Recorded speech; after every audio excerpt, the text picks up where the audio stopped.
Great. Welcome, everybody. I'm super excited today because, as you know, so many of you as advanced practice nurses are looking to make some extra money, whether you're trying to buy your, dream vacation condo. That's my shtick. Like that's what I'm doing, right? Make money to do that.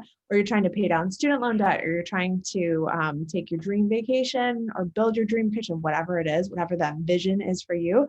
So many of you are here because you understand that when we hustle, it gives us a little bit of an extra opportunity to see that vision come into our existence a little bit quicker. So these interviews are so fun to do. Today I'm here with Kathy Cates, and I'm super excited to have her here because this is a topic that she's doing in terms of the practice that she has built. And it's a topic that's near and dear to my heart as a midwife. And so welcome, Kathy. I was just going to say, welcome, Kathy, to the show. like I'm on, like this is like Regis and Kelly or something, Anyway, so I'm so excited to have you here. Thank you today for taking time to come and share a little bit about what you do and your story. And I'm so glad to have you. So start, if you wouldn't mind, I would love it if you would start by just sharing a little bit about yourself and what you do in your business to get going. Sure. Well, thank you so much for having me, Anne. I'm delighted. And I love that you're doing this. And I love what you're putting out into the world and encouraging advanced practice nurses to think about. So thank you. You're welcome. Yeah. So let's see, I've been a family nurse practitioner for 10 years and running a women's health program at a federally qualified health center here in Boston for the past 9. And I guess 3 years ago, opened my own practice doing pelvic floor therapy for women, and because men have pelvic floors too. And I guess I should say this all started. I guess, I don't know, sort of, Anne, like how much do you want me to, I can sort of give you like the brief overview of how it started. Yeah, I don't know. Yeah, no. You probably have a format you want to follow. Yeah, so. no, I would love to hear just kind of like how you got going in this. Okay. I think too, there are a lot of people in this group, FNPs are so varied in terms of their experience and the ways in which the areas where they practice. And so I think even just to hear a little bit about how you specialized into pelvic floor health would be wonderful to know more. Sure. So I would say that running this women's health program, like doing a ton of GYN procedures, probably for the first 3 to 4 years of my practice, I never once thought about the pelvic floor, which is, I just want to say, like, I'm putting it out there. That's horrible that I never thought about. I mean, like I do colposcopies, I do endometrial biopsies. I never thought about the pelvic floor. That was shocking to me until I myself had my own pelvic floor problems and didn't know how to help myself. I had breast cancer and then because I tested positive for one of the BRCA genes, I had an oophorectomy. So then was in surgical menopause. And then all of a sudden, like, sex was super painful. And I was like, what do I do? And so thank God my own nurse practitioner was like, you need pelvic floor therapy. And I said, what? Like me, running a sexual and reproductive health, women's health program, no idea what the pelvic floor was. So I was like, oh my God, okay. So I found, and she handed me a list of people. She said, you should go see these people. I did. They're myofascial release therapists. They were wonderful. They totally changed my life. And while I was getting help from them, I kept saying, like, how'd you learn how to do this? Because at my health center, I thought our patients, very underserved population, not access to anything, right? So if you want to say, like, oh, you need physical therapy, it's very hard for them to go, too many barriers. And then pelvic floor physical therapy, like, there's nobody that really does that. If you have it, have a pelvic floor therapist, there's a long wait list, so many reasons. So, and I think it really bothered me that it was only someone like me that could access this, this kind of pelvic floor therapy. And I said to them, well, how did you learn how to do this? And they said, well, you could learn how to do it because you're licensed to work internally. And I was like, really? Because they're physical therapists, right? And everybody always thinks like it has to be a physical therapist. And they're like, well, no, you could totally do it. Like they said, you're in there all the time, like way more than we are, right? And I'm like, oh, okay. So I applied. So I looked at the training that they did and I figured out like which classes I needed to take. And then I wrote a grant that I called Bringing Awareness of the Pelvic Floor into Primary Care. And I got the grant and I set up a whole pelvic floor clinic at my health center and got the funding to be able to go and do some basic training in like myofascial release techniques. And then this whole like women's health seminar, which let me demystify that for a moment because this is all nurse practitioners, how fun. Everybody, so what that entails is you literally like working on each other, practicing on each other, right? Internally, vaginally and rectally, right? For this women's health seminar, everybody wanted to be my partner because I was the only nurse practitioner in the group. And everybody knew that I had the manual skills and the anatomical knowledge. So I just want to put that out there because I am not preaching, but like you are all of my people. And I want to say like, you can do this. Now, no, you do not have to go like the whole route of becoming like a pelvic floor therapist specialist. You don't have to do that. But there are so many things that we as nurse practitioners can do. Yes, in a 15, 20 minute, 30-minute office visit, because I lived it.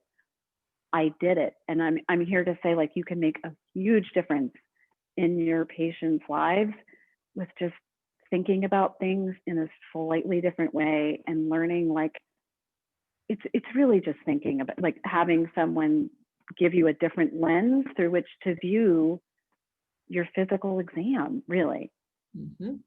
So. Yeah.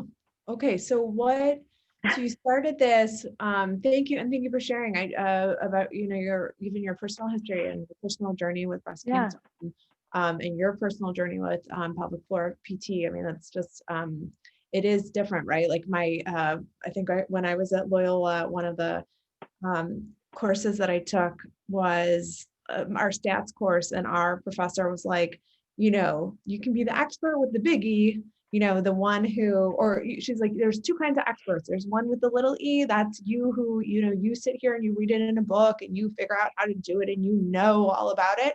Or you can be the expert with the big E, the one who lives it, the one who experiences it and walks it every day. And she was like, I would encourage you to consider, number one, to know which kind of expert you claim to be, and to be both. And that left such an impression in me. But it sounds like you are, you have both sides of that expertise, which makes such a difference for people too, especially in this area.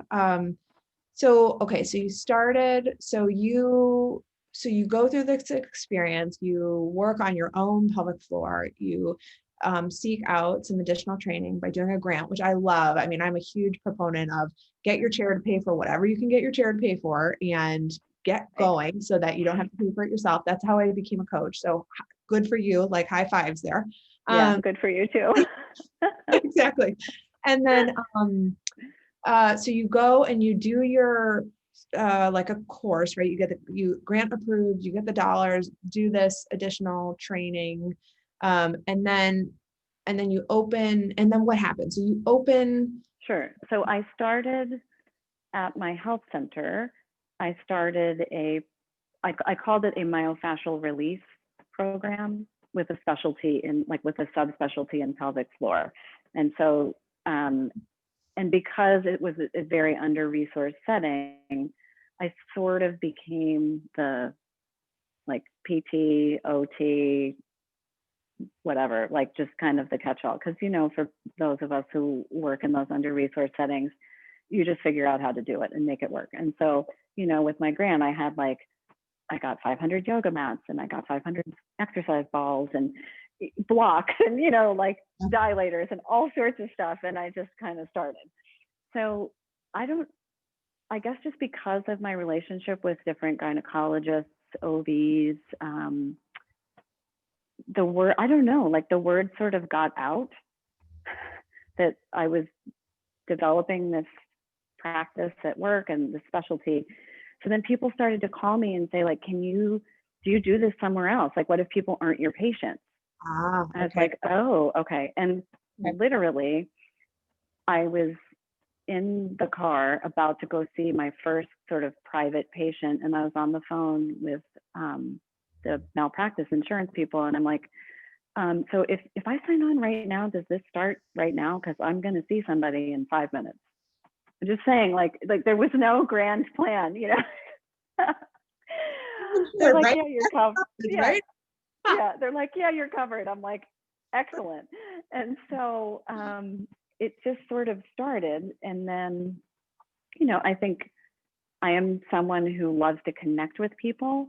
And so, like I would go and do a talk, like at one of our local hospitals here. I went to like the Mount Auburn midwifery meeting, and talked to them about what I was doing. I went somewhere else and talked to them about what I was doing, and just like really trying to connect with clinicians, really. And then it just sort of grew from quite organically, but with intention to really connecting and creating relationships with the people that there aren't enough people, right? So with these people, with referring providers, really. Yeah, no, I mean, building relationships, that's so fundamental to the businesses that we create. And I mean, I think you would agree, I don't know, but, it is this is part of that, like, no trust. Like if people don't like you, they won't want to get to know you. And if they don't want to get to know you, they will not trust you. And so they won't come to you, Right. Whether they're clients or patients or customers for whatever sort of product or service that you sell. So that, I mean, just getting out there. And then also, it sounds like establishing yourself as an expert to say, like, here, yeah, this is my specialty, this is my niche, and this is what I do. And happy to, to help you, as needed, to support you. So, which is, I mean, that's fundamentals of building a business, which is awesome. So it sounds like it was very intentional. Yeah. Yes. So you go, all right. So you kind of get you're like, yeah, I can do that. And oh yeah, I need malpractice insurance. And then you get you start seeing a couple of people, and then you go and you start speaking and telling people about it. And then how long ago was that? So I started that conversation in the car, I think was like May of 2017. Okay. And then did you know all along, as you were like that, when you went to go get your grant, and like, were you like, I'm going to build a business out of this? Did you know?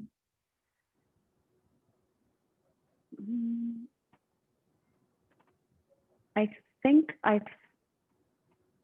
that I thought I could do like half and half, like I could do half at the community health center. And then wouldn't it be great if half my time could be spent doing the pelvic floor work? And how is it now? I'm sorry, go ahead. No, it's a great question. And so as it's been growing and growing, so I was totally on my own with the pelvic floor stuff for about a year and a half. And then it's a very small network. And I, again, through these connections, met a wonderful physical therapist who was on her own. And then we combined. And so now, like, my own business is pelvic health support, but I work with this wonderful physical therapist, Melissa Hines, at Wellist Integrative Health, and we are now a team. And it's just that, again, all about connection, like, and connecting with her, and then having the PT with the NP, I think, is such a beautiful way to practice and so helpful for patients, because inevitably, like, one of us will think of something that the other one like maybe hadn't considered through the PT lens or the NP lens. And I'm also very lucky. She's super holistic and very much about like nutrition and mindfulness and all of these kinds of things. So it really just, we blended so beautifully together. So then I think January of 2019, I became, we merged. And then right before, it kept growing and growing and growing. And I thought, you know what, I think I want to do this all the time. And I think that this, and also, just incredible burnout with working as a primary care provider, which I'm sure everyone in this room knows, just exhausting, and I think, I guess I thought probably like many of us, I thought I could be successful within the system, and just realizing that maybe I could be successful in the system, but realizing I was so profoundly burned out and not having any resources to be able to grow in that setting. And the pelvic floor therapy practice really seemed like such a huge opportunity for growth, and also a way for me to not work so hard, not work so many hours, ultimately make more money, and really be able to care for people in a very meaningful way. Yeah. And not be like in this wheel of, and it's a step off, it's a step off. And especially like in Boston, it's like, we're all about the, like, what's your pedigree? Like all that kind of stuff is really important here. And, yeah, I just decided that was, and I was going to give my notice at the health center in March. And then COVID happened and I got nervous. So I didn't. And I'm very happy to say that you can do pelvic floor therapy virtually for a lot of people, because there's a lot of external stuff that you can do. I've explained the use of like dilators and pelvic wands on Zoom. It works. And our practice has kept going during COVID. So that I was like, okay, if this is going to keep going during COVID, I can give my notice. And so I gave my notice middle of October, and my last day will be the middle of January. Okay. And so that's going to become my side hustle, because I'm going to go and do 2 sessions a month per diem and help them out with colposcopies and IUD clinics. Good for you. Okay. Excellent. Yeah.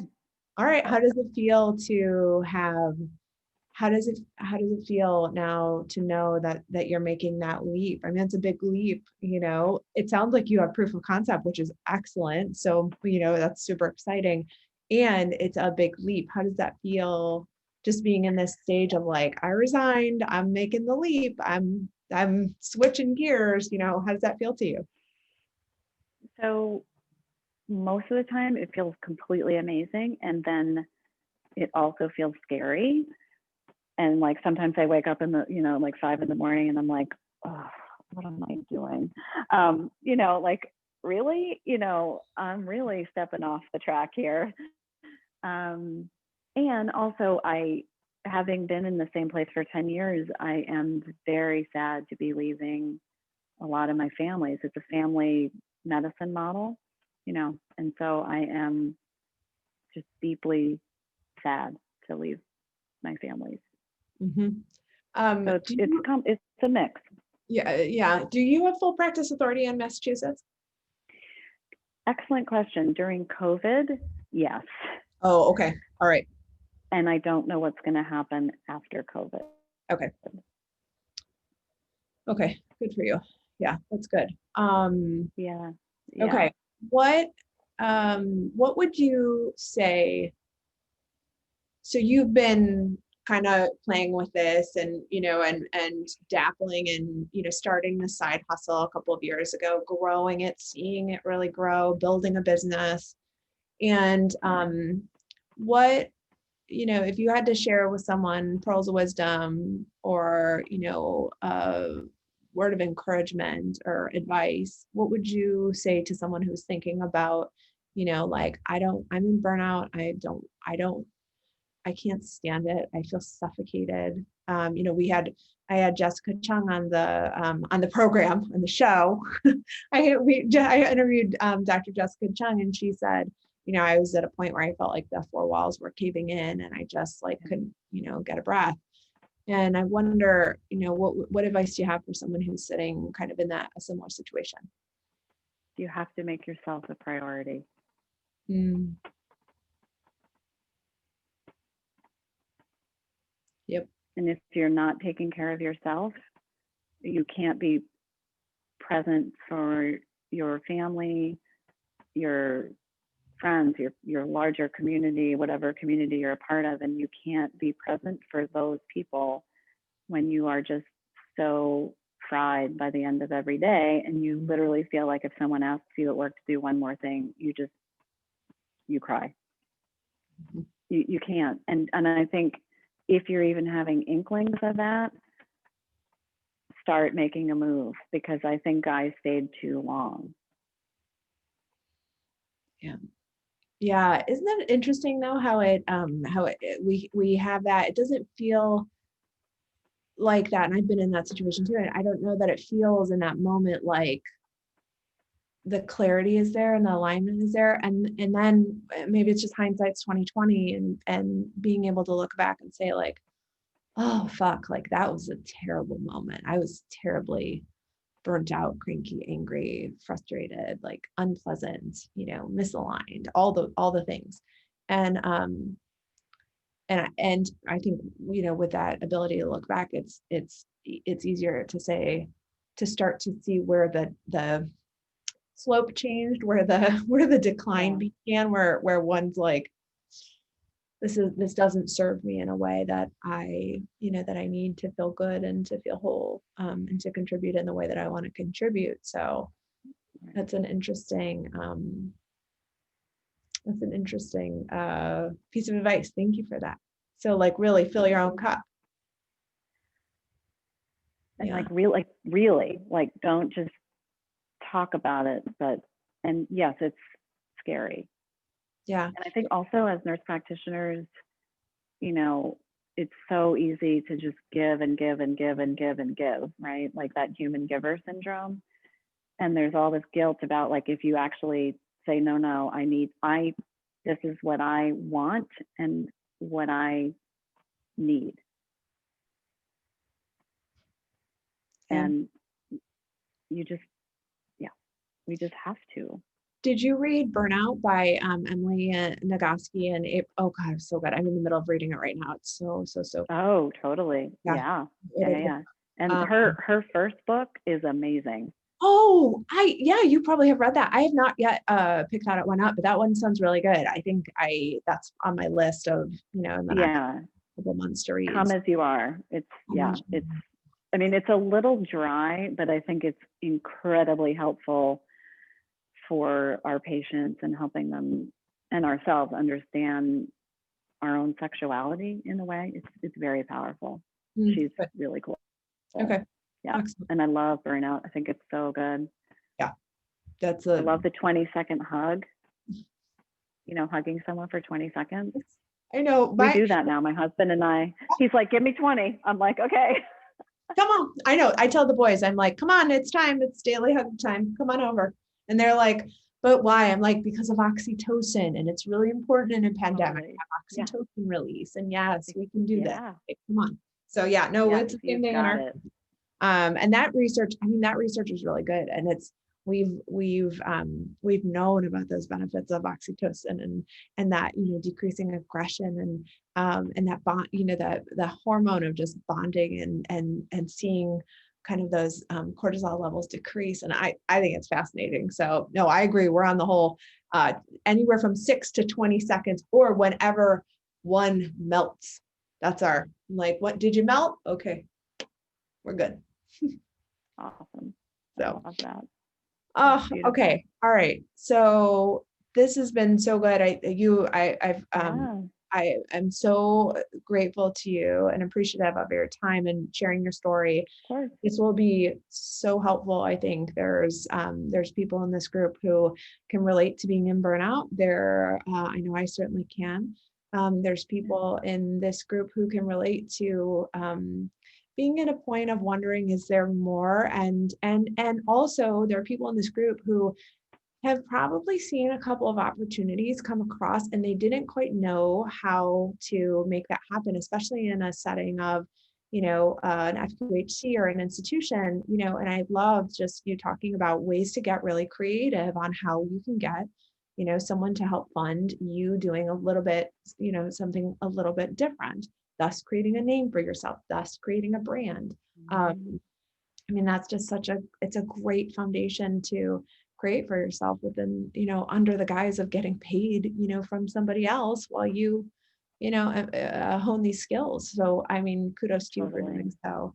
And thank you And for I your think nurse practitioners have so many like untapped skills, like I think, like think about what you all do in a day. Like when you go to work, like you do so, and it's like nobody ever says, like nobody ever comments on that, right? Because everything's happening so fast and you don't have time to, but like advanced practice nurses, they do a shit ton of stuff in a day Absolutely. and have so many different skill sets that are so underappreciated. Yeah. And I think too, when one begins to see, I talk about it a lot with CV, my clients for whom I, do create CVs and resumes. A lot of it is when you understand, or when I talk with clients about who are negotiating salaries or trying to consider, creating contracts that honor, the value that we can create, whether it's in procedures or it's in seeing patients or it's in other things, that you uniquely bring to practice. And I think it's when we as advanced practice nurses understand the value that we can create and the reality that you're right, our skill sets are varied, they are wide, they are advanced, and there's the sky is the limit. I mean, I have a master class that I do for side hustles for advanced practice nurses, and that is a part of that mindset piece is so critical to understanding. Literally, the sky's the limit. You just have to be a couple steps ahead of some other people and begin to teach. I mean, teaching is such an educating and training others is such a natural part of what we do because it is it's part of the nursing discipline. It's a huge part of it. So and the health promotion piece, right? Like I think we're so good at that, and that's probably all why we didn't go to medical school and why we became advanced practice nurses. Yeah. I mean, there's so much, and I think especially after this point, I think COVID will be interesting to see, how many become more resilient and say, this is what I was born to do, man, I'll do it in a pandemic. I will do it, in a non-pandemic setting.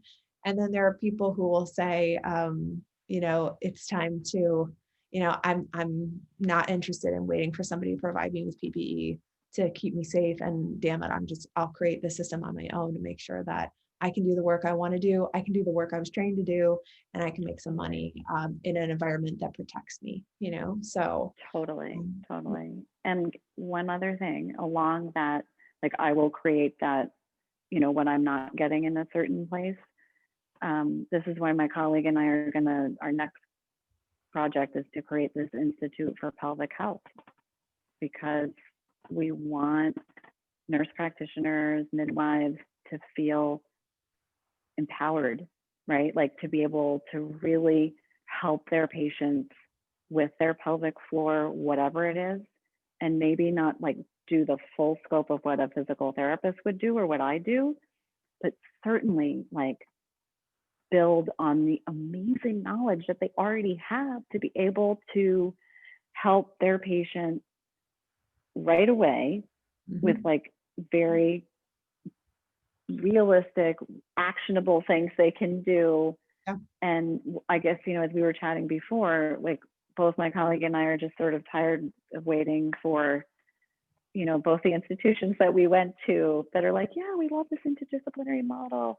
Yeah, let's start a pelvic floor post-grad certificate. And we're like, you know what? We're just going to do it. So to speak to your point of like, we're going to create, I guess, what we wish that we could have had for our training. And we really want to elevate the whole field of pelvic floor health, and nurse practitioners are the way to do it.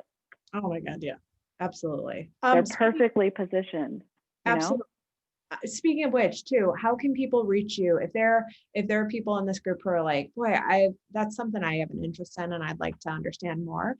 How Yeah, for would sure. people Yeah. reach out to you and how can they find you? Perfect. So pelvic floor NP is my Instagram handle, and just Kathy at pelvichealthsupport.com. Either one. Okay. All right, good. Okay. And then out of curiosity, do you do any consulting for other, if there are other NPs who are like, I think I kind of want to start practice like that. Do you do any level of consulting to help people get off the, like move into action around that? Yes. Okay, good. Multiple arms of your business. See this? Woo! Good for you. Yeah. Excellent. Good. And it's because we're nurse practitioners and we're already doing, like, you can have multiple arms, right? Like, Yes. it just pairs so beautifully with the training that we have and what we do in a given day. Yeah, agreed. Well, thank you so much for your time today, and thank you for sharing your journey and your story and your tips. I appreciate it so much. This will be of huge value to so many people in this group. So I thank you. Thank you for having me, Anne. I so appreciate it. Thank you. Yeah. Oh, you're welcome. Thank you for what you're doing. It's so wonderful. I love it. This is my pleasure. So, also, if you are out there and you're watching, you're like, wait, I want to share my story. Reach out to me. Happy to have you, and happy to share these stories, because the reality is sometimes once you hear it and see somebody else doing it, all of a sudden it sparks that little bit of that one moment where you're like, I can fucking do that, which is beautiful. So reach out. Because So, you all right, can. Kath, Okay. yeah, exactly. Because you can do it. You can do it. Exactly. You can. Optimists unite. Yes, for sure. Totally. All right. Well, thank you so much, Kathy. I appreciate having you, and look forward to seeing your business grow down the road. So thanks so much. Thanks so much, Anne. Okay, You're welcome. Bye.